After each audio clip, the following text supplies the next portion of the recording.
What's up, guys? Welcome back to the Castle Magic podcast. And in this episode, I'm very excited because we'll have Horațiu Udrea.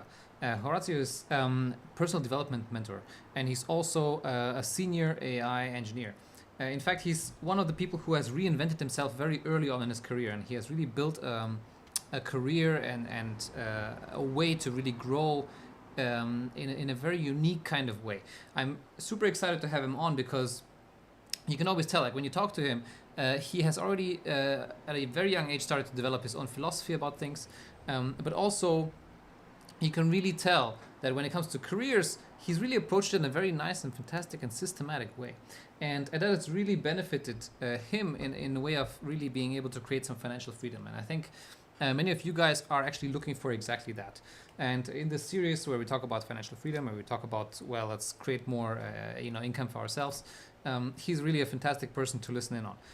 And I really would love for you to go into this podcast with different kind of mindset. Sometimes we go into it and we say, all right, let me just be rained on, let me just listen passively and funnily, but that's not gonna work exactly here. I would really love for you to use this to actually implement it in your life. So the moment you notice something new for yourself, where you're like, this sounds interesting, I've never seen it that way, and when you wonder, what if I actually took that into my life?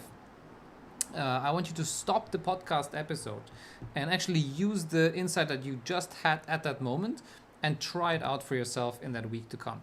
And if for some reason, if there's a point you get stuck or anything like that, just write to me or write to Horațiu and share with us like what is happening for you, because that's really how this is meant. Many people really approach podcasts and things these days where they just like listen all the time. It's like information overload, and that really doesn't help you.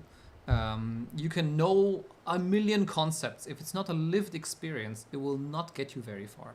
And so I would love for you to use this episode as well for that. Use it for your career advancement and see how you can just test out one single thing that you learn here and see what happens in your life as a result of that. And then if you like, you can come back to it, and see what else you can do if you want that. So with that in mind, I'm really super excited to bring him on, and I want to just welcome you to the show and just enjoy this conversation. Ciao.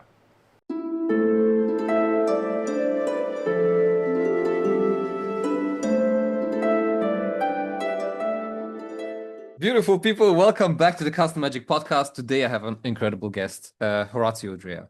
Hori, how are you? Welcome to the show. Hey, it's good to be here. I'm really good.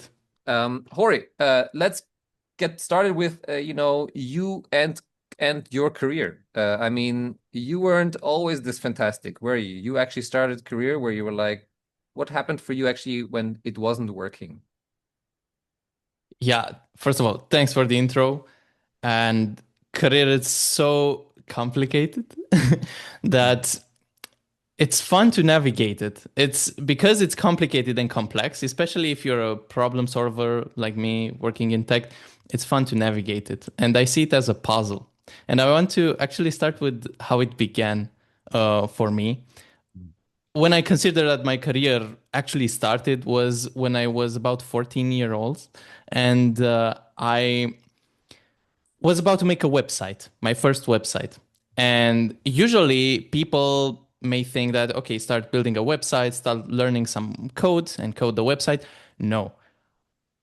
Building a website from scratch actually means first assembling the computer, then installing the operating system, then configuring the routers and the network, how people would reach your server, and then installing some tools on the server and database, and then maybe start coding and then delivering it to people, designing everything.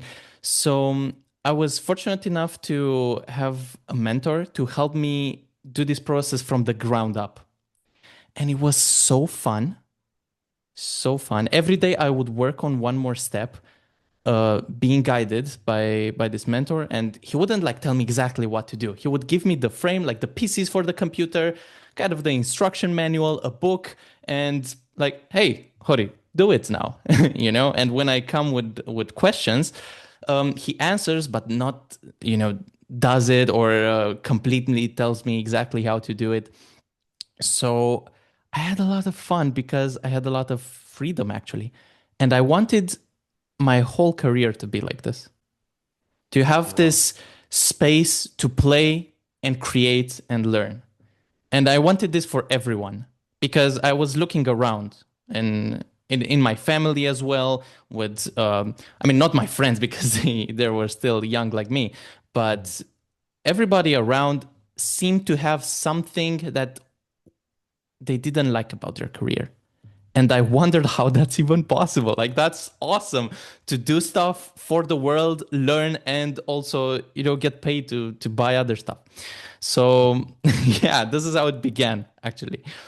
Wow, that's amazing. I can't believe, first of all, that you kicked that off when you were 14. Hmm. There's so many questions on my mind, but maybe the top one, how did you find this mentor? Like, how did you find a mentor in the first place? Like, what was like, oh, did I just stumble upon a mentor, or did you like show up in your school environment at that time? Yeah, in my opinion, it showed up. So it was in the school environment. There was a teacher, a computer science teacher, that was teaching us when the other teachers weren't available. He was not actually a computer science teacher. He was the one that keeps the servers for the school alive, and working, and all the computers. He used to repair them, install like the operating system on it.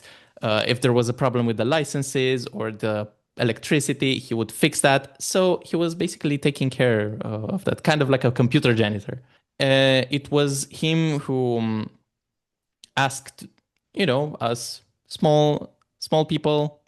He said, if you want to learn something like cool in computers and you want to get good at it and have fun, join me. I Mm. would take you in. We would do fun stuff. So this is what I did with a couple of other people. Most of them dropped one by one. I Mm. was kind of the only one left, Mm. and then had the opportunity to also teach the new ones because he was bringing new ones, Mm. and I had this recent experience, and I could also help them. So it Mm. was a constant transition of learning and helping others. Wow, man, that's so beautiful. I wanted to highlight that because for our current audience, who may be listening, um, I realized that mentors, we wonder where they are, and from what you're saying is people are already in touch with their mentors, and maybe there already is invitations out there from their mentors to kind of join and have a great experience. So looking around you seems to be the way to go. Is that right? Absolutely. Yes. There are around you. When you are ready for them, you start seeing them. Mm. And you don't have to, wait for them to ask you. Sometimes you ask them, like you see someone that you can grow with, you just feel it and you know it. And Mm. you can just go say, hey, I want to learn from you. How can we make this possible? Wow, I love that so much. That's great. So that kicked off your career journey with fun, and you wondered, okay, why is everybody feeling a little icky about their career? Why is something? And did you find an answer to that question? Did you find an answer to like what's happening with people in their careers? Maybe it's not a complete answer, but I have an idea about why this happened. Mm. Is because we were taught that it's like this. You see people around you that tell you you're gonna work for the rest of your life, and that the university years are the best years of your life or something Everyone like says that. that, man. Yes. What Yes. does that mean? It means like life gets worse and worse. Mm. And I think we're being fed this lie, and that's where it all starts. And for me, since I was exposed to this was my reality, not that one. Mm. Oh wow, that's really fascinating actually. So essentially we kind of it's a learned belief that career is supposed to suck The instead of be fun and interesting. fun fact, even my mentor was always says this was what he was always saying, like every day. Horatio, the first 10 years are tough, but then you can do anything. It's so fun. But the first 10 years are tough. Even this was a limiting belief. And actually, after I surpassed 10 years, which was quite fast because I started early, I started actually coding in third grade, so even earlier. Oh my God. So when those 10 years finished, I said, yeah, I'm an expert now. Oh, that makes a lot of sense. Okay, wait, so what does that mean? You were an expert? Because I remember you had some really great career advancements early on. Is that what happened actually then when you became an expert? So it was just this basically belief that he put in me, like after the 10 years, you're basically an expert. Hmm. But if I looked like on paper or at my life, I was becoming better and better fast. Hmm. And this is something that I take to this day, and I help others do the same because it's just so awesome to get better and better, faster and faster. Hmm. Yeah, cool. Is there a limit to the speed or not at all? I have yet to find the limit. Sometimes the limit is self-imposed. At least for me, most of the time it was like this. Like I thought I would crack, but actually I was trying to speed up in the wrong way, which Hmm. meant I was attached to my current methods, which is the opposite of evolution. Oh, cool. There's one thing I want to clarify because, the faster and faster talk is quite common online. And I think Mm, it's very I don't think you mean it the way sometimes it is understood, right? probably. Because faster and faster, sometimes the way I sometimes hear it, for example, is that, oh, that means now I'm gonna grow and life will become more hectic. I'll be sprinting around my home Mm. instead of walking. But what is it that you really mean with growing faster? Because you seem really excited about that, and I would love for people to get to what's the excitement and how is it meant.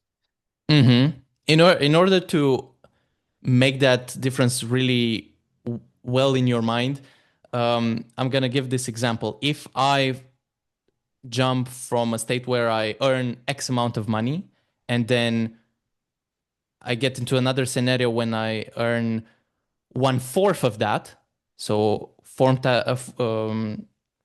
like a lot less, Mhm. this might be an evolutionary step.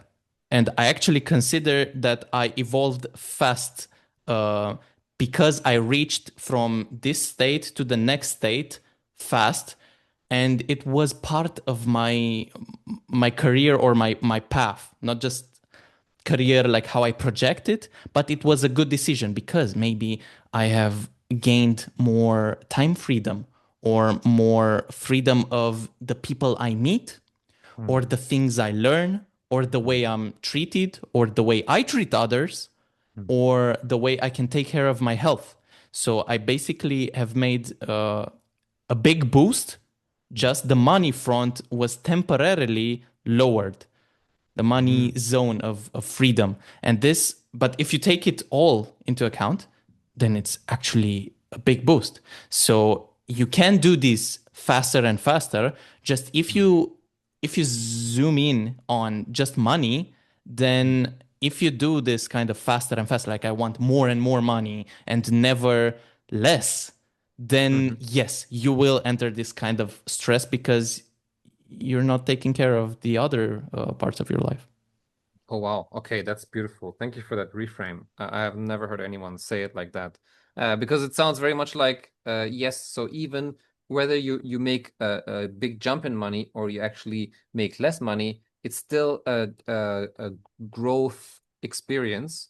Um, because potentially all the other areas of your life you learn a lot in the process, and there's a lot of that's going on. How do you make sure though? Like, how do you make sure you're not fooling yourself? Like because money is usually like the external, like factual thing that like everyone's like can compare each other on. So yeah, how do you make sure, okay, I'm not just in my own mind feeling cool, I'm actually growing? hmm you measure it in a way with data. So whatever you go through, you can measure. Hmm. And this change, when this big change happens, if it's a big change, right? So maybe changing your job or going into starting your business or something like that, and you lower your income by a lot, maybe, but you gain more time freedom or the other things I talked about. When you do this, it can feel one of two ways mostly. It can be out of fear.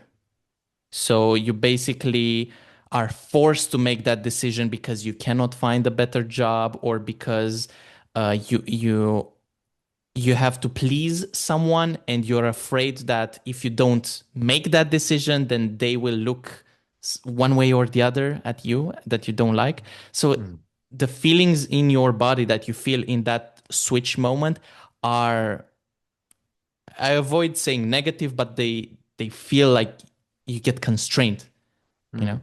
And when you're about to make this big decision that lowers one of your, let's say, freedom areas and increases the others, you you feel like a release happening in your body. Why? Because you have been uh, envisioning this for quite some time, and you feel like it's your next level, and you have to break it. And when you truly break it, you feel it. Maybe the first time is hard because you don't know how that feels, but after you do it once or twice, then you know the feeling and you know if it's the good one or the bad one. And that's why it matters to have a vision, to envision what you want, because then you can check this by how you feel. I see. Okay, cool. So essentially, without a vision, we're a little bit lost. So we need we need definitely a compass to say this is where we're going. And well, let's say, because it sounds very much like, okay, cool, here I am reinventing my career, you know? And I've been doing it one way this entire time, and now I am, after this fantastic episode, I'll try it a little bit differently. I'll do another way. And from what I hear you say is like, okay, you have a vision, fantastic. I think most of our peeps actually in the audience will have the vision. Like at least like oh, this is the kind of experience I want, maybe this amount of money I want to make, clients, whatever, right? That's like usually there. And then you say yes, and there's a certain amount of time where things may go like look like this, very uncertain, especially when you make transition into business ownership. And you will notice whether you're on track or not by checking on your vision. What's usually the time frame that you look at it, where you say, "Oh, cool, I'm not gonna judge my state for a certain amount of time," or like what's the frequency of checking in with, "Hey, does this still feel constrained or expanded?" That's a good question. And before I answer the specific question, I need to give you my sweet sauce, which is the vision beyond the vision. I always have two visions. And let me tell you how I observed it best. In university, you have the exam period. Everybody's usually stressed. They haven't studied. They're cramming everything late in the night for the next exam. Then they go there, they write everything, and then they're like, "Whew, finally it's over." But there's a next exam, so you're stressed about that, and you continue doing this over and over again. Now, what I did in university was quite different, and it made this exam period the best period of the year, actually, because you had a lot of free time, and if you manage to get over this exam stress, then you're golden, right? Because actually it's this stress that's killing you in the exam period. It's not necessarily like the exams. Sometimes they are, but mostly stress, and stress leads to like worse grades. So anyway, Sure. stress management. And how I did this was by studying for the next two exams always. So I would start off by when the year finishes, the lessons finish, and we go into the exam period, I start learning for the next exam. Let's call it exam A. There are three exams, A, B, and C. And I would start learning for exam A and B at the same time. Now, I would focus mostly on A with some for B, let's say 60 to 30%, like 60% A, 30 B. I would take the exam, right? I would make sure I'm prepared for the first one because that's where it all starts, right? I would start preparing maybe from 2 weeks prior as opposed to one night prior. Nice. One night. And after this is the most important part. After exam A is done, and my colleagues are stressed, like, okay, now it's exam B. I haven't studied not anything. I'm like, okay, I know the basics, the big part. I kind of understand how it would go, and I just have to learn, the remaining 60%. And I do that. And while I do that, I also study for exam C. Right? So I'm always in this after I finish exam B, I already have some knowledge and I'm not afraid of exam C. And I do this over and over again. And I took this into my career as well. I always envision the two next steps. And the one that's further away, right? Let's call them vision or objective, depends on how you want to see it. Vision 1 and vision 2. Vision 2 is more grand,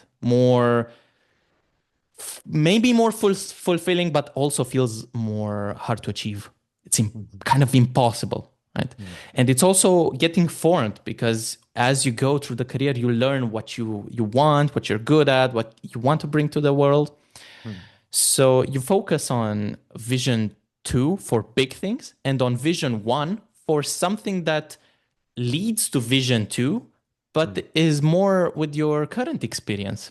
So what you're good at now, what you like now, what's currently in focus.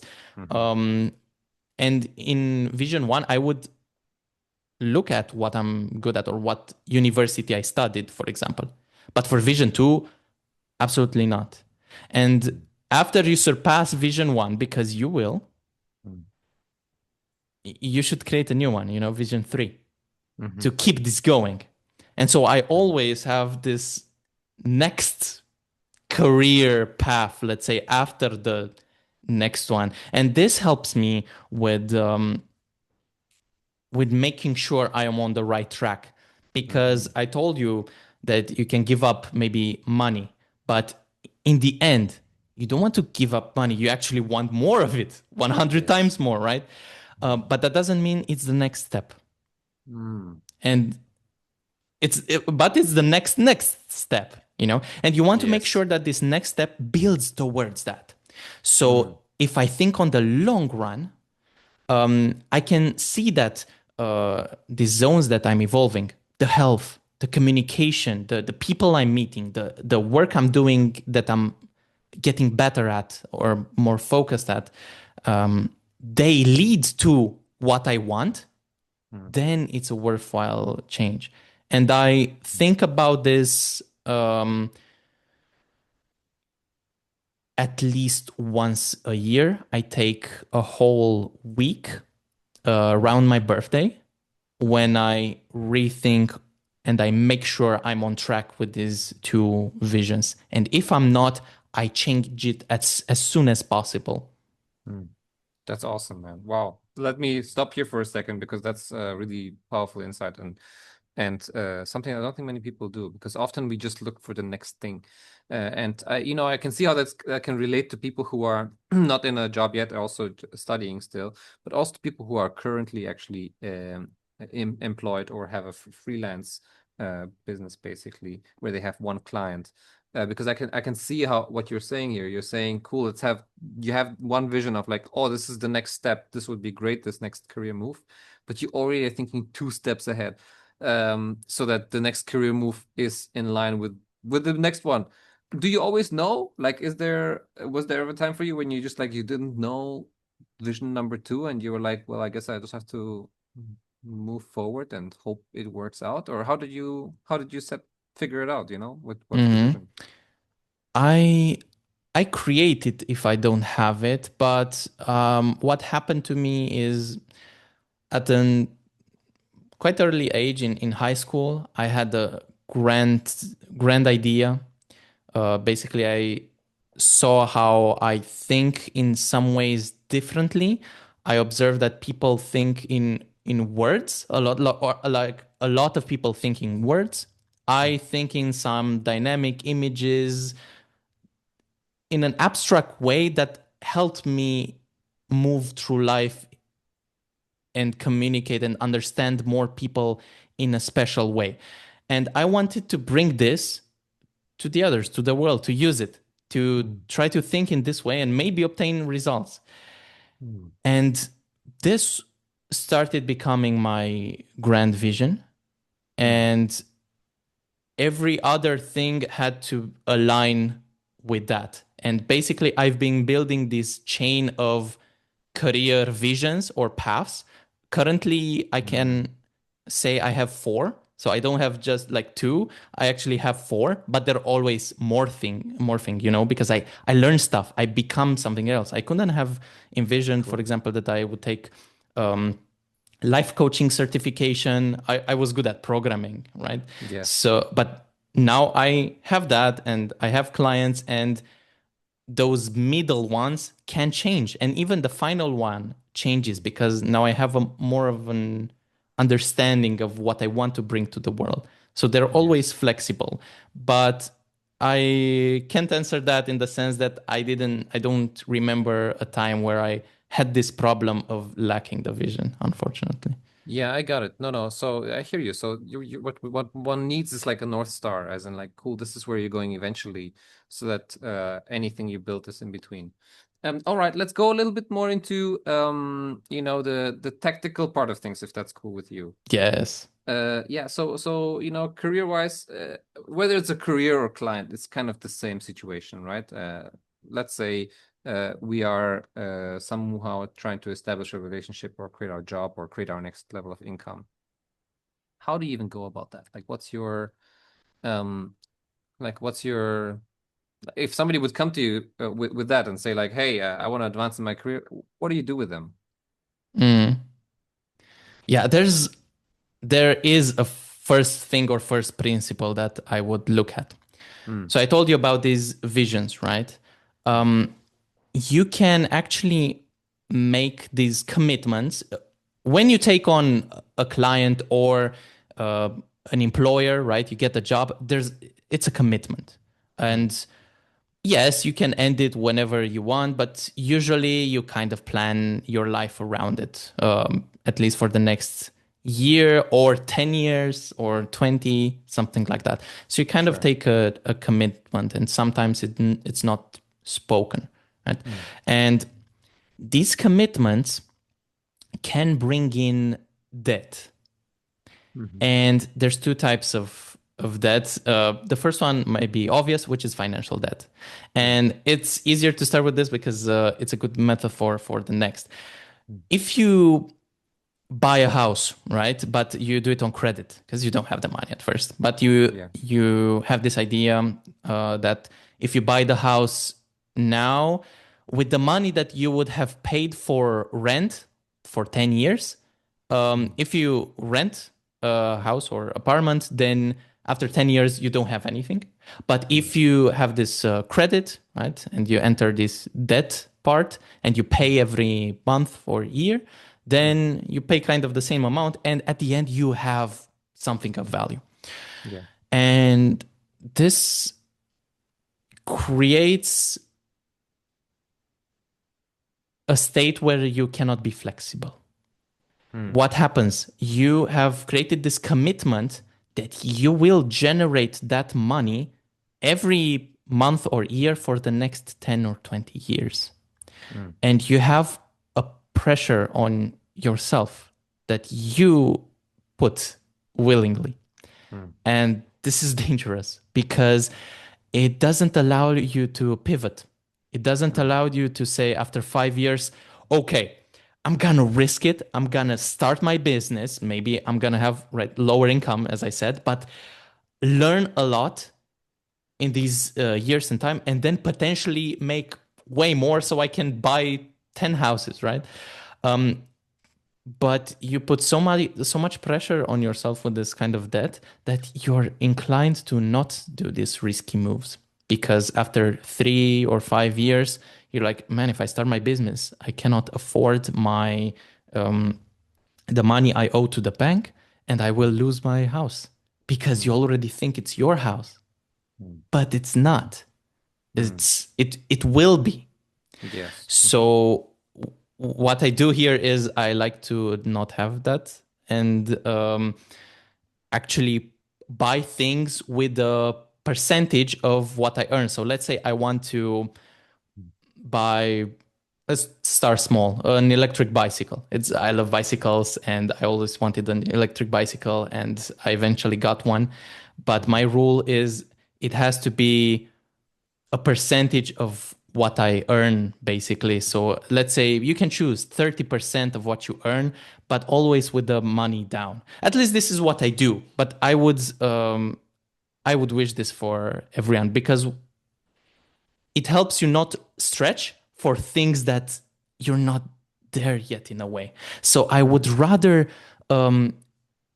use that money and time to make these pivots, these maybe risky moves, and get to a point where I earn so much more than I can buy 10 bikes and I then see. 10 houses, instead of working in a maybe lower paying job, but being stuck there so I can finally pay for one house.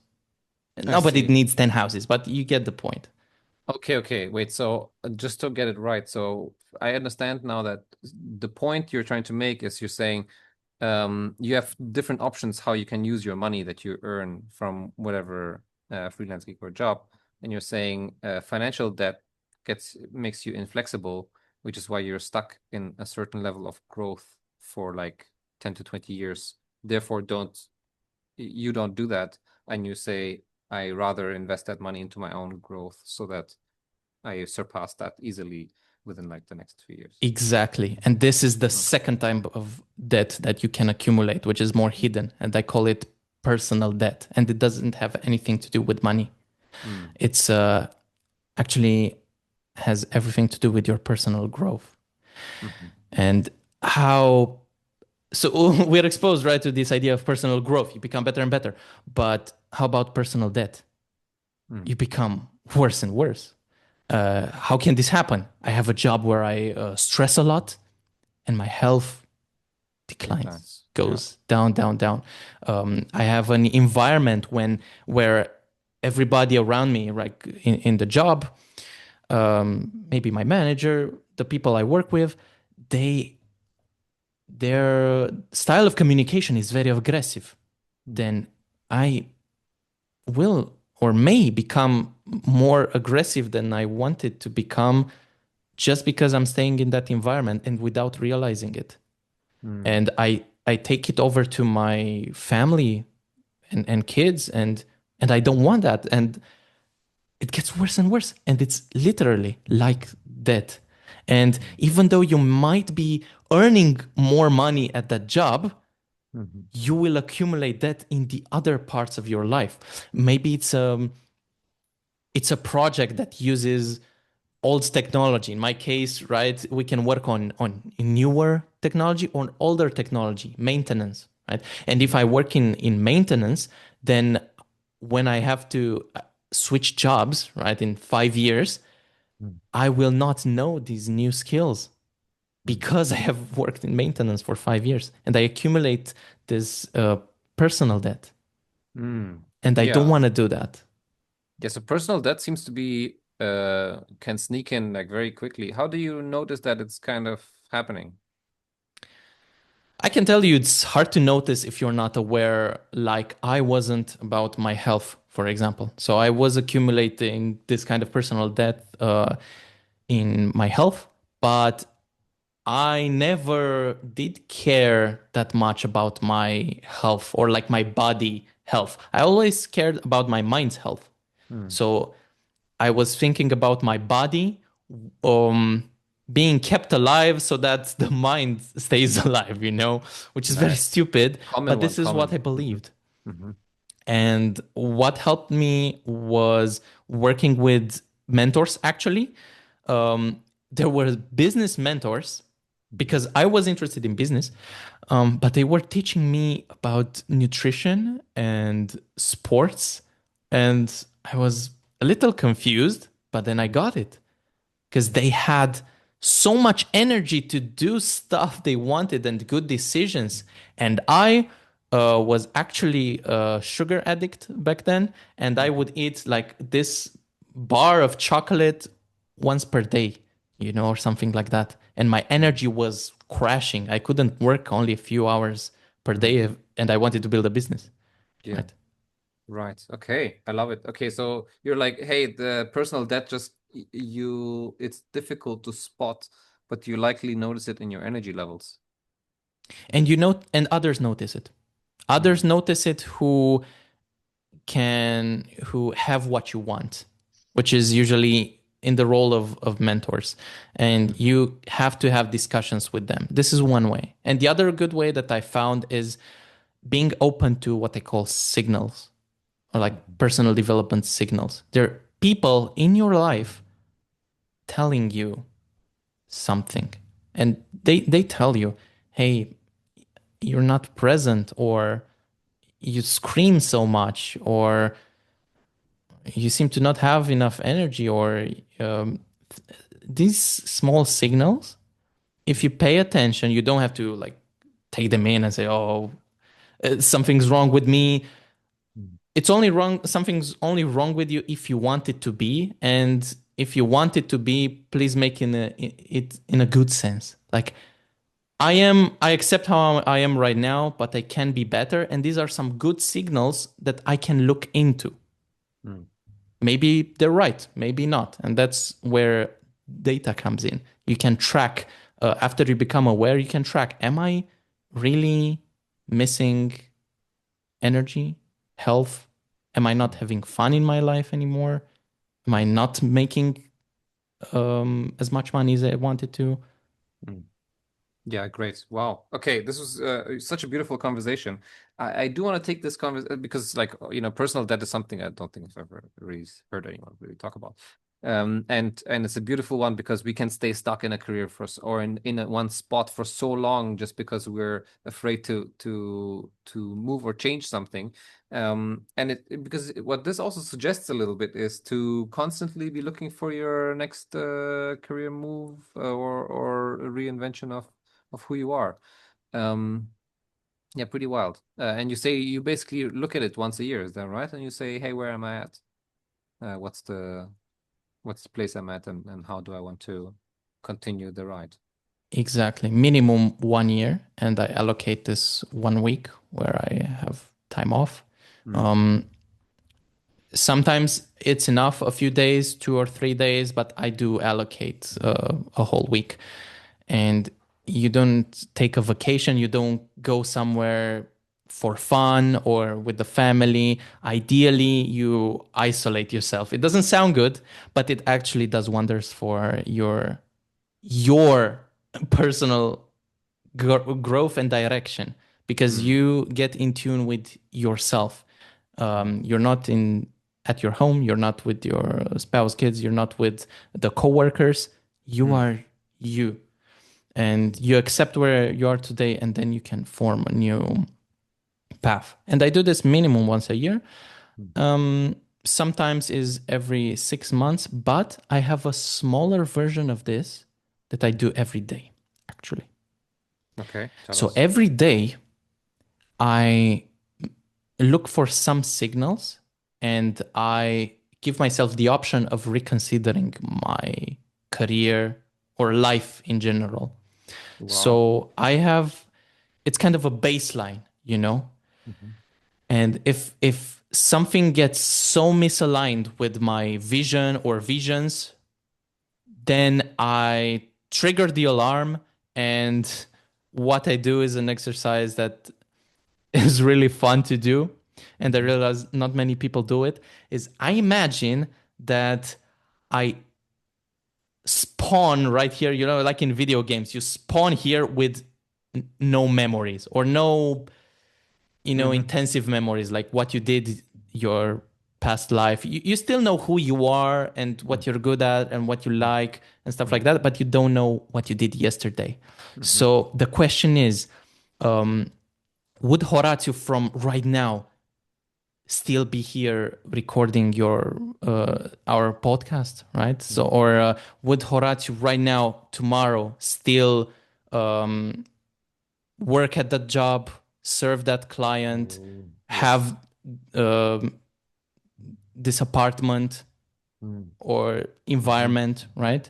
And I do this from time to time when things get critical and sometimes also for fun. And I imagine myself here, wow, would I do the same things or am I doing it just from routine? Oh wow, yeah, beautiful one. That's right. Because so essentially you're letting go of the story of your past for a second and see if you're just present right now, what's the case. Okay. Sounds like that's pretty wild, man, because you could basically do like some life-altering decisions on a very frequent basis. Isn't that very uncertain and kind of, Yeah, it it scares sounds some like it. people. Yeah. So I have gotten, these reactions from people. For me, it became quite normal. Like today, there was one day, right? I have two good stories. There was one day I felt like I was stuck in a box. The apartment was too small, and something about the energy was wrong. I couldn't put my finger to it, but it was not working anymore. I was planning moving to a bigger and not more spacious apartment, but with more light coming in, and closer to somewhere with vegetation, with access to a park, not just concrete everywhere. So I was planning this for a while, and I was waiting for the right environment, and there was one day that I felt this. I triggered the alarm. I said, "What would I do if I had this?" If I would spawn here without my past, without being in this apartment, would I pick the apartment I'm currently in? Would I pick it now? The answer was no. So same day, looked for apartments. Next day, went, saw an apartment, entered, was like, this is perfect. Landlord, or actually the guy who makes this transaction, asked, so yeah, reach back in 1 hour and stuff. Oh no, I'm taking it now. So I signed the papers, and this is actually the apartment I'm currently in. It was a split decision like this, and it was not a harsh or impulse decision, because I kind of had everything in my visions already in preparation. I see. Yeah. So you would make this. It's basically a thing you do to step out of your routine if you're stuck a little bit in your routine and you haven't really stepped up the game in certain areas that you're Yes. looking forward to. That gives you a urgency. It's interesting because it's just a different way of living. That's what you mean with fast, isn't it? Because things can flip, so you get more comfortable with uncertainty, so that it helps you to shift out of stuck routines that may not be working for you anymore. Yeah, super interesting.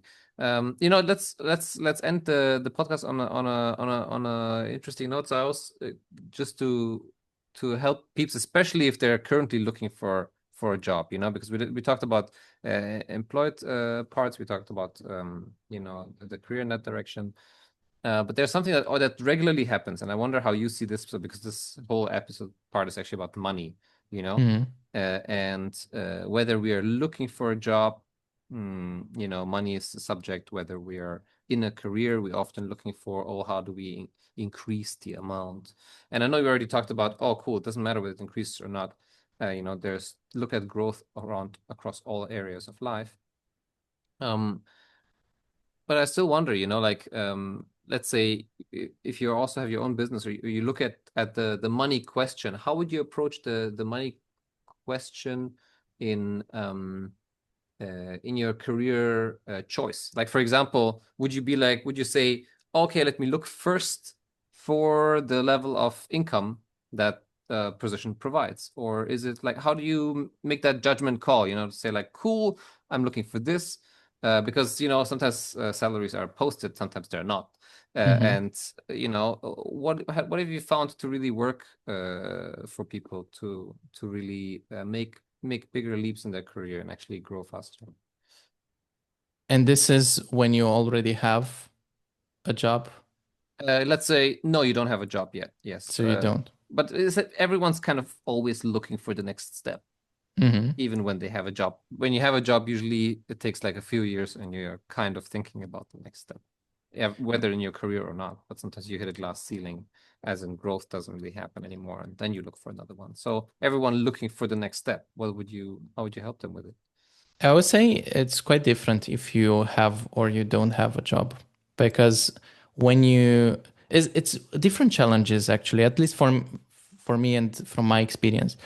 When you don't have a job, you have to look at what's actually preventing you from getting what you want. And sometimes it's this fear that you're not gonna get what you want, the right salary, that more and more time passes, and you cannot, let's say, survive. You cannot live in the same apartment. You cannot feed your kids or whatever. So I had this issue. I was looking for contracts, and I was willing to accept only high paying ones, right? And at the same time, I was feeling like my funds are getting thinner and thinner every day. So also the searches would be, and the interviews would not have that high energy, would have that desperate energy. And in this particular case, for me, the solution was to go on the certainties that I have. So with the new methods that I learned, because I learned from like freelancing from my mentors, how to communicate, negotiate contracts, interviews, everything. So it was just a matter of time until I found a contract, and I knew it because I had a community. They were finding contracts. It was proven in my mind. It just took some time. But that time was killing me. So I said in 6 months, which was quite a long time because I've already have been searching for 5. In the next 6 months, I'm sure I'll have a contract. All will be well. I was sure in my abilities. So what I did to make sure that happens, I actually took all my money, like all the money that I had. I actually took it away from the stock market because I kept some of it in stock market, and when it would go down, I would feel like shit, and when it goes up, I would feel, whew, I'm okay, I'm doing good. So I took it all out, and instead of investing in stocks and other people's companies and dreams, I invested it in myself. And I basically allocated for the next 6 months. I took the sum, split it by 6, right, equal for the next 6 months, and I put the challenge for myself that each month I spend that amount on my personal growth or whatever is needed to make sure that in those 6 months I get the contract, which was maybe getting an apartment. I was living with my parents, right? But the energy was a little bit off, right? And decisions like that, which kept me stuck. But then when I chose to invest this in myself, then in 2 months I had a contract. Oh wow. Okay. I love that. I love that switch, man. So it's basically you see that very differently. I can tell. It's you see it very much like an entrepreneur, and if you're not yet one, it is difficult to actually make that internal switch. So it's interesting that you're basically suggesting, hey, treat your money like that. Treat your money, your current money, if you're in early stage in your career, and or let's say, I don't know, first couple of years in career or business or whatever, treat it as investment in yourself because it will multiply a lot more than if you invest it into whatever else, stock market or real estate or anything like that. So investment into your own growth essentially has paid off for you significantly more than otherwise the other stuff. Interesting. Thank you for sharing that. Yeah, it's beautiful, and I found the same actually to be true. It is sometimes, easy to question that because so many people say it. Yeah. Totally, just invest in yourself. Yeah. But it's very true. I found it as well. If there's commitment behind it, and money actually usually brings commitment quite a bit, things change very quickly. You don't sit on your ass anymore, right? If you Yeah. put money behind it. So it's really, really beautiful. Hori, thank you so much for sharing. I think there's so many more topics we could go into, but I think I would love for people to instead connect with you and you have that chance to help them differently. Where would you appreciate an outreach if anybody would like to connect? Yeah, absolutely. On horațiu-udrea.ro, basically my website, there I will have my email, contact info, and also my projects. Everything I do from now on, this will be kind of the place where it all starts. Oh, beautiful. All right. So please go to Hori's website, check out what he's up to, connect with him. I think just from the so many different directions that you're so skilled, and it's just incredible. I'm very excited for everything you'll create, man. Yeah, is there anything else you would like to share with our audience before we leave it? Yeah, thank you very much, Toma, for connecting me with everyone. I would like to tell everyone that I meet that it's possible to have a career built by your own rules. Okay, thank you so much. You guys, you heard him. So please share with us the career rules that you have come up with and that you're going to experiment with in the next couple of months. I'm excited for that. Hori, thank you so much for joining us on the podcast show. Thank you for hosting. Yeah, and I'll see you around soon. You guys take care for now. Have a great week and go ahead. Let's reinvent our careers.